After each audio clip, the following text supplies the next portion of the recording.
Ele garantiu que não haveria demissões. Está demitindo gente em vários setores. Esse é o ponto para mim. Quando alguém em campanha faz uma promessa e ele, na hora H, faz algo diferente daquilo que foi prometido, é obrigação, vou repetir a palavra, obrigação do jornalista questionar. Seja um prefeito, um governador, um presidente do país ou do clube. Obrigação. É o que eu estou fazendo. Ele afirmou que não demitiria e está demitindo muita gente.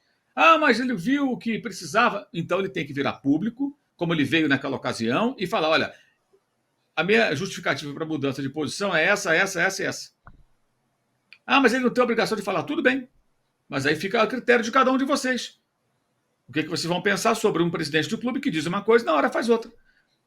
Nós questionamos muitas vezes o Rodolfo Landim, eu, inclusive, e muitas vezes, porque em entrevistas antes de eleito, ele dizia: não, aqui vai ser profissionalismo, não vai ter paternalismo, nas empresas onde eu atuei, que eu comandei, era assim, e muitas vezes não foi, né? E a gente questionava, porque também era uma promessa de campanha. Essa é mais eloquente, é mais enfática, é mais clara. E menos de um mês depois, semanas depois da posse. Esse é o ponto. E aí vem uma questão que eu acho lamentável, de novo a rede social, né? E o pessoal querendo sangue. Tem que mandar embora, a base é ruim. O funcionário que trabalha lá dentro do Flamengo, dependendo da função dele, qual a responsabilidade que ele tem na triagem desses jogadores, na preparação boa ou ruim dos jogadores? Você sabe nem o que o cara faz lá dentro. Mas as pessoas querem ver sangue. Agora, se ele viesse a público, já que ele fez a promessa, ou ele ou alguém, acho que teria que ser ele o presidente. Olha, gente, é o seguinte, eu realmente fiz essa promessa, mas eu detectei cargos desnecessários, pessoas ocupando funções inexistentes, ou 3 caras para o trabalho de um, então a gente vai ter que dar uma enxugada e tal. Ok, tudo bem, mas ele tem que explicar. Ele fez uma promessa, ele foi eloquente, ele afirmou, vocês acabaram de ouvir. Então, acho que esse que é o ponto. E aí tem uma outra questão também, outro ponto que eu questiono. Já são 4 ou 5 sócios que apoiaram o presidente na campanha e viraram funcionários do Flamengo. Esses são super qualificados. Por exemplo, o novo gerente de redes sociais chama-se Paulo César Pereira. O que ele fez na vida profissional em rede social? Eu gostaria de saber, que eu procurei e não achei. Alô, PC, se você quiser, pode me responder. Você tem, inclusive, o meu telefone. O que o PC Pereira já fez em rede social? Qual a experiência que ele tem? O Flamengo tinha um cara chamado Taves, que fez um grande trabalho na gestão do Bandeira, levado pelo Antônio Tabet, que apoiou o BAP. E esse cara foi tirado do Flamengo, um ótimo profissional. Sabe por quê? Porque ele é corintiano. Porque ele é corintiano. Mas uma das pessoas da comunicação do Flamengo, que eu conheço há muitos anos, uma ótima colega e tudo, é tricolor. Problema nenhum. Problema nenhum. Se trabalhar bem, está ótimo. E o argumento contra o Taves lá atrás, e alguns caras assinaram até um abaixo-assinado ali, fizeram parte, né? Tá lembrado? Você que assinou? É, você mesmo. A argumentação era essa. E ele fez um ótimo trabalho. Ele foi depois para a Comebol. Fez um ótimo trabalho também na Comebol. Hoje ele está no canal Gold. Inclusive, estou tendo até a oportunidade de trabalhar com ele pela primeira vez agora, que é justamente no Gold. Não é por isso que eu estou falando do Taves, não. Estou falando porque ele trabalha bem, o cara é bom. O cara domina o território. Não é qualquer um que faz rede social, gente. Chega lá e escreve qualquer... Não é assim que funciona. E aí o cara é colocado como gerente de rede social. Você procura, eu procurei no LinkedIn dele, não tem nada de rede social. Fez um site sobre o Flamengo em 2013. Isso credencia? Quem selecionou? Por que ele e mais outros. Tem um outro lá que é agora gerente de alguma coisa com relacionamento com a torcida. O que faz um gerente de relacionamento com a torcida? E o outro de relações institucionais, o cargo que o Cacau Cota tinha que não ganhava. Agora e a gente criticava o Cacau, às vezes, por certas posições. E agora tem um outro que ganha um salário. Quer dizer, é confuso isso, eu não entendo. Você tem que demitir, tem que cortar custos, tem gente demais, e coloca algumas pessoas que são sócios que apoiaram. Eu acho errado. Teve um processo de seleção, foi rápido, né? Foi rápido. Então, cara, o que o dirigente de futebol precisa entender é o seguinte: nem a Petrobras, uma multinacional, tem a cobertura jornalística que tem um clube como o Flamengo ou o Corinthians, tá? Para citar os dois de maior torcida do Brasil. Temos aqui um programa só falando do Flamengo. Todo dia tem. São vários. Setoristas, milhões de torcedores. Uma empresa, quando tem uma decisão, seja ela qual for, boa, ruim, positiva, negativa, boa, má repercussão, repercute entre acionistas e funcionários. Os acionistas vão pensar o seguinte: está dando lucro, está valendo a pena, está tudo certo. Os funcionários preocupados em manter os seus empregos e ganhar mais, que é natural. No caso do clube de futebol, os olhos sobre ela envolvem os torcedores e a imprensa que fala para essa torcida. Então, quando alguém vem a público e promete uma coisa e não faz, é feio. Eu acho que o BAP deveria se manifestar a respeito. Ele prometeu, ele afirmou, ele garantiu. Esse é o ponto. E acho incrível como a imprensa, salvo exceções, como eu, não fala nada disso. Por quê? Aí tem um babaca ou outro que fala assim: ah, você está fazendo isso que você perdeu fonte. Amigo, eu não dependo de fonte do Flamengo para viver.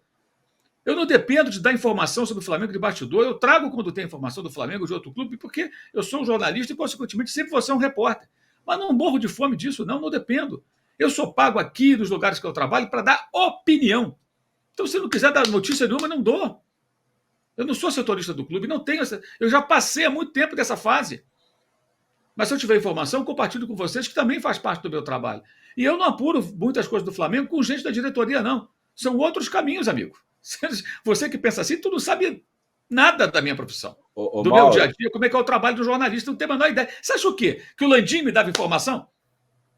Que lá o Marcos Braz me ligava para passar tudo o que acontecia? Que nada. Tanto que não sou eu que dou as principais informações. Quem dá mais informações para o Flamengo, em primeira mão? Se você procurar, você vai saber quem é que dava na antiga gestão, era um site específico, né? E agora tem um jornalista específico que traz tudo. Agora, eu não tenho esse tipo de relacionamento com ninguém. Ninguém. O antigo presidente do Flamengo foi criticado por mim. O atual, estou criticando porque acho que a conduta não é correta. E estou falando isso de forma muito transparente. E se eu fosse amigo dele, falaria: cara, vai lá e explica, você fez uma promessa. E o anterior também, muitas vezes critiquei. E já elogiei quando for bem. Se o BAP amanhã for bem, vou elogiar. Se for mal, vai ser criticado. Agora, a gente não está aqui com preocupação de preservar a fonte. Muitas vezes a fonte é de fora. Aliás, vocês acham que, por exemplo, vou dar um exemplo. Vocês lembram, tá? Já estava no site. Vocês acham que foi alguém do Flamengo, dirigente, que passou a informação? Que um jogador bateu no outro? Nada disso. Um jogador insatisfeito ligou para o seu assessor, mandou o zap na hora, acabou o treino. Foi para o vestiário, mandou um zap na hora para o assessor ligou para o repórter amigo, parça, e o repórter já meteu na página. Então vocês acham, vocês não sabem nada que vocês pensam assim, gente, que é o dirigente que passa, tudo não. Informação vem de vários caminhos, até de gente de fora. Muitas vezes gente de fora. Então, assim, eu não dependo disso. Se eu quiser ficar aqui sem dar nenhuma opinião, nenhuma informação, eu não dou. Eu vou dar a minha opinião e não vou dar nenhuma informação. Eu não preciso fazer isso, eu não dependo. E mesmo quando eu era repórter, eu nunca, jamais me curvei a isso. Tá? Desde os tempos de repórter, lá no final dos anos 80 e dos anos 90, cobrindo clubes do Rio de Janeiro, com os jornais do Rio de Janeiro. Nunca precisei disso. Então, lamento que esse questionamento seja tão tímido, porque ele fez uma promessa. Esse é o ponto. O clube não pertence a dirigente nenhum. O clube é de sua torcida. Nem aos sócios, na minha opinião, pertence, embora eles votem. Pertence à sua torcida. O Flamengo é o que é porque tem os seus milhões de torcedores. Ele fatura 1 bilhão e caquerada porque tem milhões de torcedores. E esses torcedores sempre merecem satisfação. É o que eu penso. Agora, essa nota é nada. É nada. É uma nota que não é nada. Aliás, vai ser por meio de nota oficial agora que a coisa vai ser, né? O Landim também não falava. O Landim não deu nenhuma entrevista depois do acidente, entrevista que eu falo coletiva, né? Depois, deu algumas entrevistas, deu para mim, deu para o Rodrigo Matos, pessoal do GE, para um ou outro jornalista, de vez em quando ele falava. Era raro, né? Falava. Deveria falar sempre, e com todo mundo em coletivo, eu sempre defendi isso. Desde o incêndio de 8 de fevereiro de 2019, o Landim não deu nenhuma coletiva. Pode procurar. Quando ele aparecia na coletiva, na apresentação do jogador, ele aparecia, dava a carinha dele ali e depois ele saía. Eu acho que o presidente do Flamengo tem sim que falar com a sua torcida. Tem que falar com a sua torcida. E decisões como essa, depois de uma promessa, isso é relevante, tem que ser questionado, gente. Como é que você passa a borracha em cima disso? É claro que vai ter os torcedores ingênuos, defensores de cartola, que, não, mas ele estava falando da Gávea, não importa. Ele que tem que explicar, ele prometeu. E é obrigação nossa questionar, gente. O que vocês pensam quando o prefeito fala: olha, eu vou terminar essa obra aqui da ponte tal, que é necessária para a comunidade até o final do ano. Aí, o ano seguinte, a obra nem começou. Vocês não cobram? Claro que cobram. Pô, vem cá, você prometeu, cara. É a mesma coisa. É a mesmíssima coisa.